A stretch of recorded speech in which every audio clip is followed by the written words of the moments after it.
The problem is, you think consuming more makes you more creative, that watching one more video, listening to one more podcast, or scrolling one more reel will spark new ideas. But that's not true. In fact, this is the first level of ruining your creativity. And trust me, there are 6 more. Since you've clicked on this video, chances are you're already stuck in at least one of them. Let's begin with endless consumption.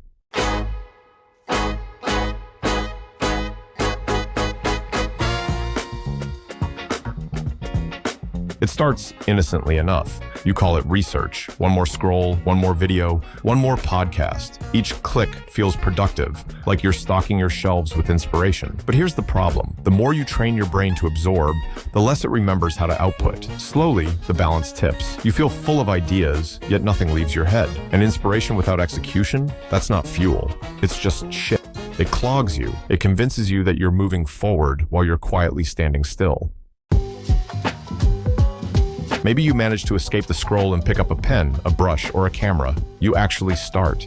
But then perfectionism arrives dressed like a twin. It whispers, "Don't share it yet, it's not ready." So you polish, you tweak, you delay. And in the process, you smother the very spark that excited you in the first place. Perfectionism feels noble, like high standards, but it's really procrastination with a prettier name. You think you're protecting your work, but you're only protecting yourself from the risk of being seen.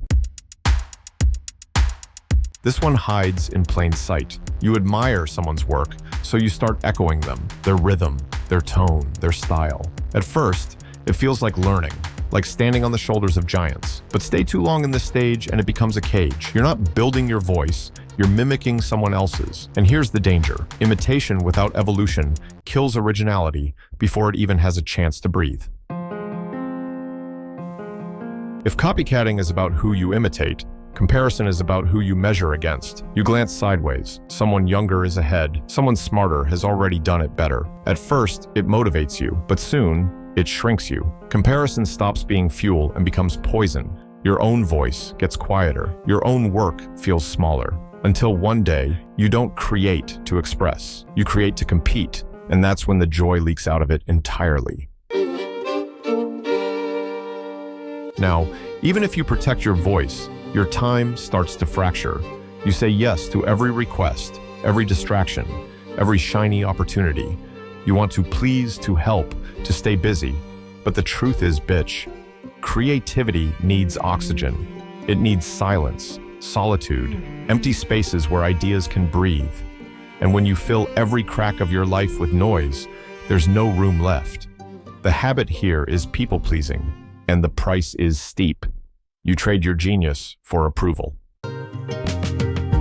Comfort doesn't look dangerous, but it's the quietest coffin of them all. You repeat the same routines, the same safe ideas, the same predictable moves. You know the outcome before you even begin, and that certainty feels good. But genius doesn't grow in safety. It grows in uncertainty, in risk, in the unfamiliar. Comfort kills slowly. It whispers, "Don't try that. Don't risk failing. Just stay here where it's warm." But creativity needs friction. Without it, you stagnate.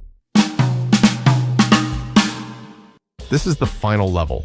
You confuse exhaustion for effort. You believe that working longer means working better. You grind, push, and squeeze yourself dry. At first, you still produce, but over time, the well runs empty. Burnout doesn't create breakthroughs, it buries them. And then comes the true death, when you stop even wanting to create, when the thought of making something feels heavy instead of exciting. You tell yourself maybe you were never that creative anyway. That's not just burnout, that's the death of a genius.